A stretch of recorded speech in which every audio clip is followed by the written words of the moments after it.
Oh dear.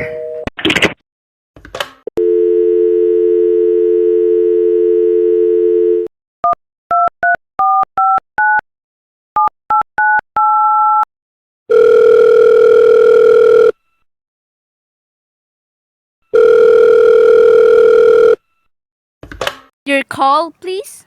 Operator, I've been dialing Murray Hill 40098 now for the last 3/4 of an hour, and the line is always busy.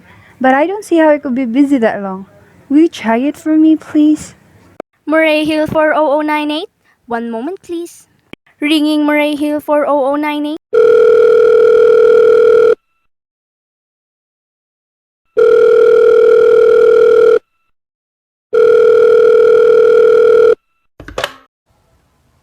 Hello? Hello? Hello? Hello? Hello, George? Yes, sir. Hello? Who's this? What number am I calling? Please. We have heard from our client. He says the coast is clear for tonight. Yes, sir. Where are you now? In a phone booth. Okay, you know the address. At 11 o'clock, the private patrolman goes around to the beer on 2nd Avenue for beer. Be sure that all the lights downstairs are out. There should be only one light visible from the street. At 11:15, a subway train crosses the bridge. It makes a noise in case her window is open, and she should scream. Oh, hello? What number is this? Please. Okay, I understand. Make it quick. As little blood as possible. Our client does not wish to make her suffer long. A knife okay, sir? Yes, a knife will be okay. And remember, remove the rings and bracelets and the jewelry in the bureau drawer. Our client wishes it to look like a simple robbery. Okay, I get. Oh,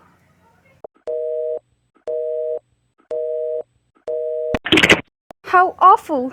How unspeakably!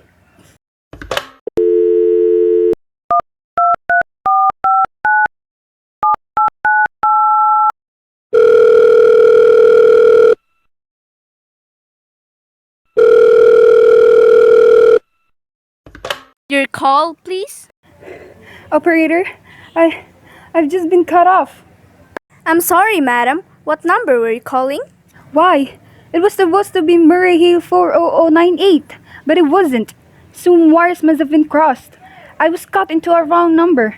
And I've just been heard the most dreadful thing. A murder! And, operator, you'll simply have to retrace that call at once. I beg your pardon, madam. I didn't quite. Oh, I know it was a wrong number, and I had no business listening. But these two men, they were cold-blooded fiends. Some poor innocent woman who was all alone in a house near a bridge. And we've got to stop them. We've got to. What number were you calling, madam? That doesn't matter. This was a wrong number. And you dialed it. We've got to find out what it was. Immediately.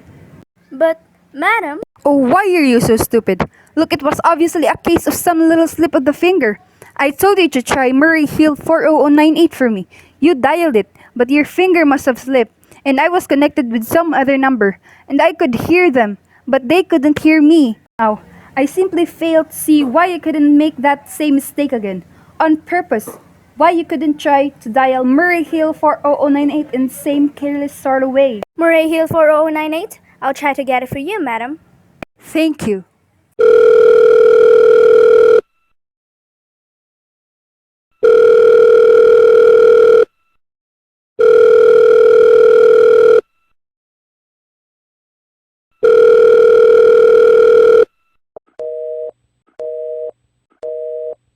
I am sorry. Murray Hill 40098 is busy.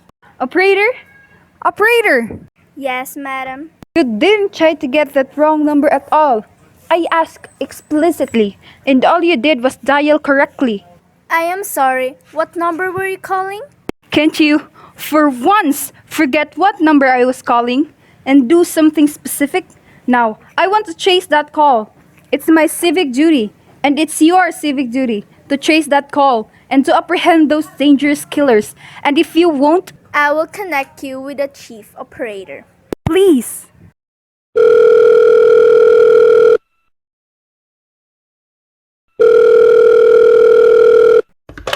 is the chief operator. Chief operator, I want you to trace a telephone call, immediately. I don't know where it came from or who was making it, but it's absolutely necessary that it be tracked down. Because it was a murder. Yes, a terrible cold-blooded murder of a poor innocent woman. Tonight, at 11:15. I see. Can you trace it for me? Can you track down those men? It depends, madam. Depends on what? It depends on whether the call is still going on. If it's a live call, we can trace it on the equipment. If it's been disconnected, we can't. Disconnected. If the parties stop talking to each other. But of course, they must have stopped talking to each other by now. That was at least 5 minutes ago. And they didn't sound like the type who would make a long call. Well, I can try tracing it. Now, what is your name, madam? Mrs. Stevenson. Mrs. Albert Stevenson. But listen, And your telephone number? as a 42295. But if you go on wasting all this time, And what is your reason for wanting this call traced? my reason? Well, for heaven's sake, isn't it obvious? I overheard two men. They're killers. They're planning to murder this woman. It's a matter for the police. Have you told the police? No! How could I? You're making this check into a private call purely as a private individual? Yes! But meanwhile, Well, Mrs. Stevenson, I seriously doubt whether we can make this check for you at this time just on your say-so as a private individual. We'd have to have something more official. you mean to tell me I can't report a murder without getting tied up in all this red tape? Why? It's perfectly idiotic. Alright, then. I will call the police. Ridiculous.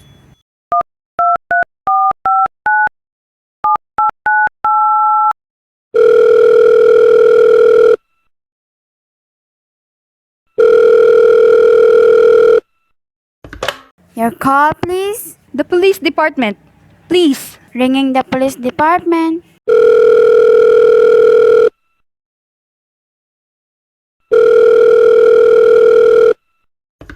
Police Department, President 43, Daffy speaking. Police department? Oh, this is Mrs. Stevenson, Mrs. Albert Smythe Stevenson of 53 North and Place. I'm calling to report a murder. I mean, the murder hasn't been committed yet. I just overheard plans for it over the telephone. Over wrong number that the operator gave me. I've been trying to trace down the call myself, but everybody is so stupid. And I guess, in the end, you're the only people who could do anything. Yes, ma'am. It was a perfectly definite murder. I heard their plans distinctly. Two men were talking and they were going to murder some woman at 11:15 tonight. She lived in a house near a bridge. Yes, ma'am. And there was a private patrolman on the street. He was going to go around for a beer on 2nd Avenue. And there was some third man, a client, who was paying to have this poor woman murdered. They were going to take her rings and bracelets and use a knife. Well, it's unnerved me dreadfully. And I'm not well. I see. When was all this, ma'am? About 8 minutes ago. Oh, then you can do something. You do understand. And what is your name, ma'am? Mrs. Stevenson. Mrs. Albert Stevenson. And your address? 53 North Sutton Place. That's near a bridge. The Queensborg Bridge. You know, and we have a private patrolman on our street. And 2nd Avenue. And what was that number you were calling? Murray Hill 40098. But that wasn't the number I overheard. I mean, Murray Hill 40098 is my husband's office. He's working late tonight, and I was trying to reach him to ask him to come home. I'm an invalid, you know, and it's the maid's night off. And I hate to be alone, even though he says I'm perfectly safe as long as I have the telephone right beside my bed. Well, we'll look into it, Mrs. Stevenson, and see if we can check it with the telephone company. But the telephone company said they couldn't check the call if the parties had stopped talking. I've taken care of that. Oh, yes? Personally, I feel you ought to do something far more immediate and drastic than just check the call. What good did checking the call do? If they've stopped talking, by the time you track it down, they'll already have committed the murder. Well, we'll take care of it, lady. Don't worry. I'd say the whole thing calls for a search, a complete and thorough search for the whole city. I'm very near a bridge, and I'm not far from 2nd Avenue. And I know I'd feel a whole lot better if you sent a radio car to this neighborhood at once. And what makes you think the murder is going to be committed in your neighborhood, ma'am? Oh, I don't know. This coincidence is so horrible. Second Avenue? The patrolman? The bridge? Second Avenue is a long street, ma'am. And do you happen to know how many bridges there are in the city of New York alone? Not to mention Brooklyn, Staten Island, Queens, and the Bronx. And how do you know there isn't some little house out on Staten Island, on some little Second Avenue you've never heard about? How do you know they were even talking about New York at all? But I heard the call on the New York dialing system. How do you know it wasn't a long distance call you ever heard? Telephones are funny things. Look, lady, why don't you look at it this way? Supposing you hadn't broken in that telephone call, supposing you'd got your husband the way you always do, would this murder have made any difference to you then? I suppose not, but it's so inhuman, so cold-blooded. A lot of murders are committed in the city every day, ma'am. If we could do something to stop him, we would. But a call of this kind that's so vague isn't much more use to us than no clue at all. But surely, Unless, of course, you have some reason for thinking this call is phony and that someone may be planning to murder you. me? Oh no, I hardly think so. I mean, why should anybody? I'm alone all day and night. I see nobody except my maid Eloise. She's a big 200-pounder. She's too lazy to bring up my breakfast tray. And the only person is my husband Albert. He's crazy about me, adores me, waits on me hand and foot. He scarcely left my side since I took sick 12 years ago. Well then, there's nothing for you to worry about, is there? And now, if you just leave the rest to us. But what will you do? It's so late. It's nearly 11 o'clock. We'll take care of it, lady. Will you broadcast it all over the city? And send out squads? And warn your radio cars to watch out? Especially in suspicious neighborhoods like mine? We'll take care of it, lady. Just now, I got a couple of matters here on my desk that require my immediate... Oh! Idiot! Now why did I do that? Now he'll think I am a fool. Oh, why doesn't Albert come home? Why doesn't he?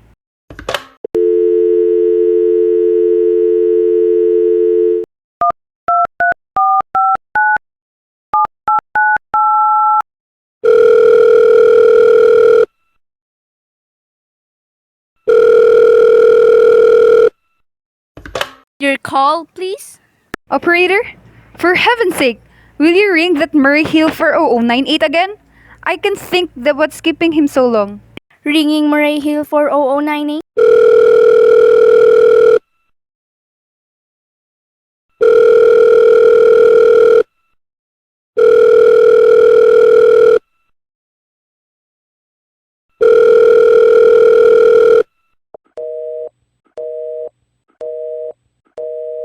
The line is busy. Shall I? I can't hear it.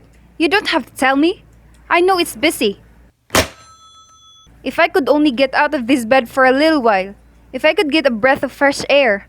Oh, just lean out the window and see the street.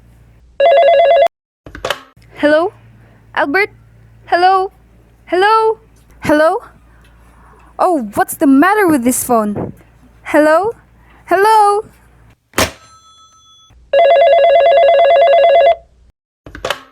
Hello? Hello?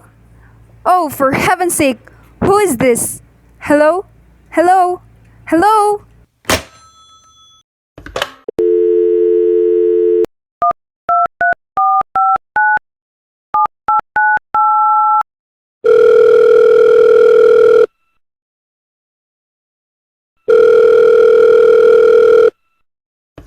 Your call, please? Hello? Operator?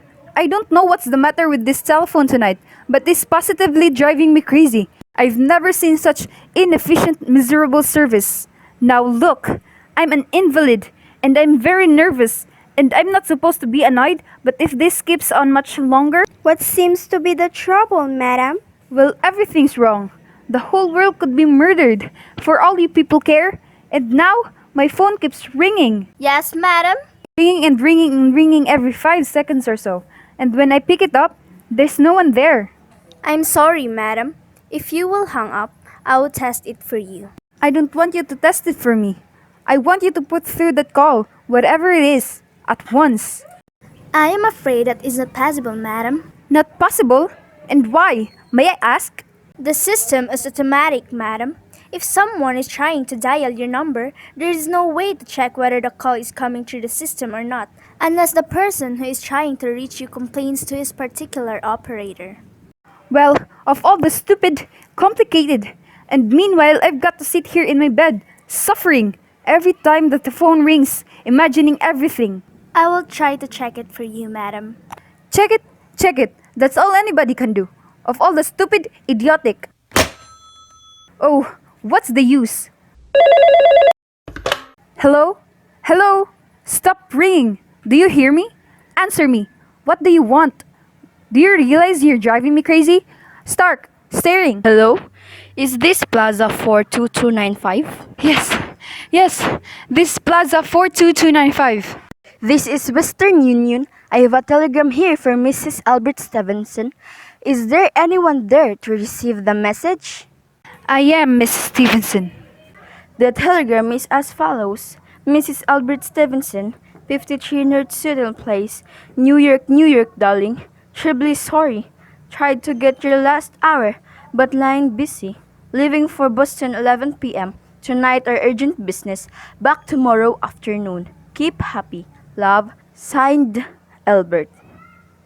Oh, no. That is all, madam. Do you wish us to deliver a copy of the message? No, thank you. Thank you, madam. Good night. Good night. No, it isn't true. He couldn't do it. Not when he knows I'll be all alone. It's some trick, some fiendish.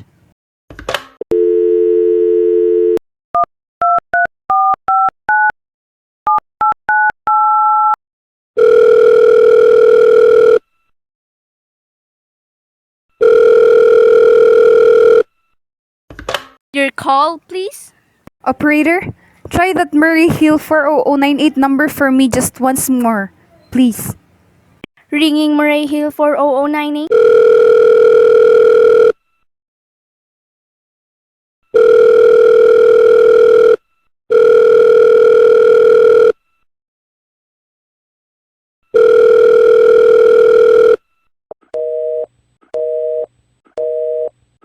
He's gone. Oh, Albert, how could you? How could you?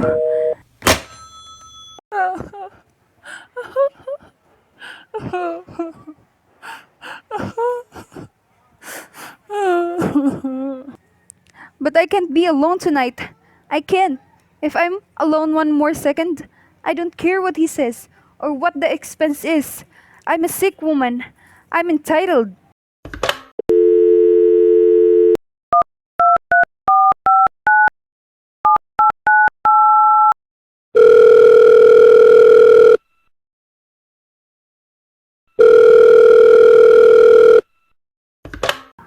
This is information. I want the telephone number of Highschool Hospital. Hensley Hospital. Do you have the address, madam? No, it's somewhere in the 70s though. It's a very small, private and exclusive hospital where I had my appendix out 2 years ago. Hensley. Henc. One moment, please. Please, hurry. And please, what is the time?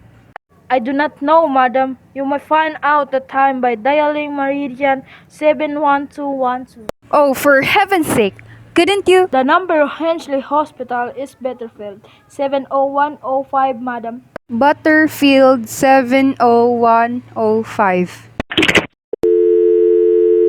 Butterfield 70105.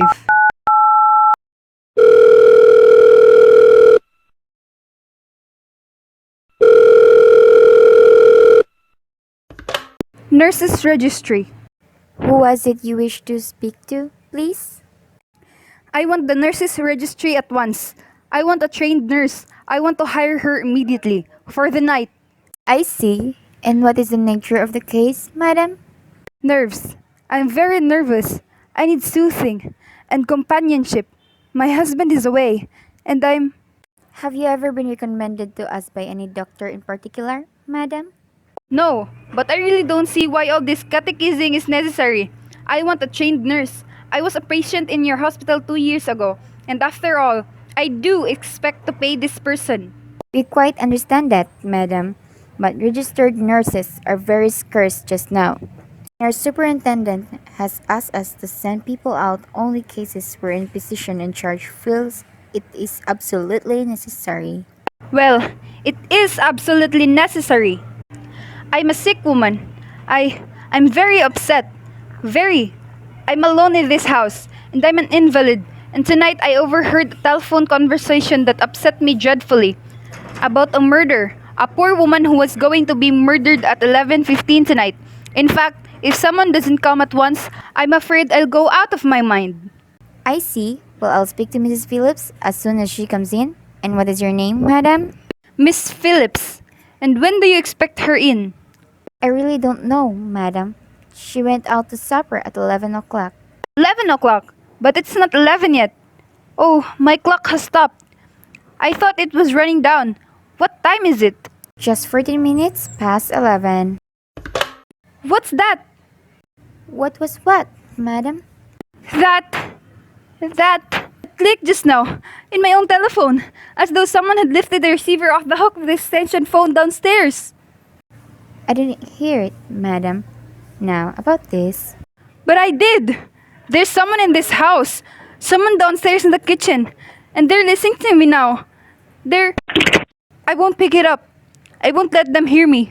I'll be quiet, and they'll think, but if I don't call someone now, while they're listening down there, there'll be no time.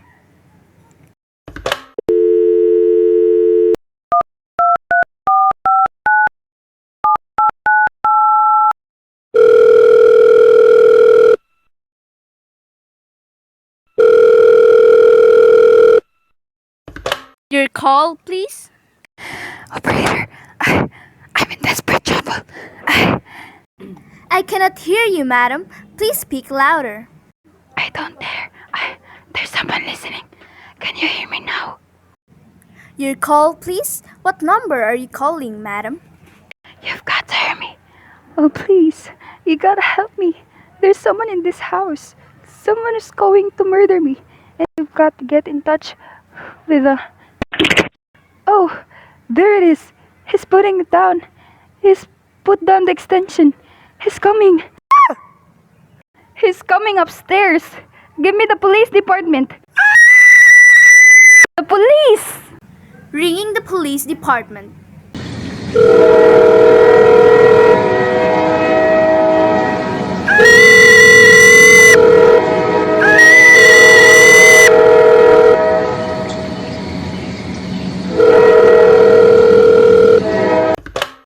Police Department, Present 43, Duffy speaking. Police Department, Duffy speaking. Sorry, wrong number.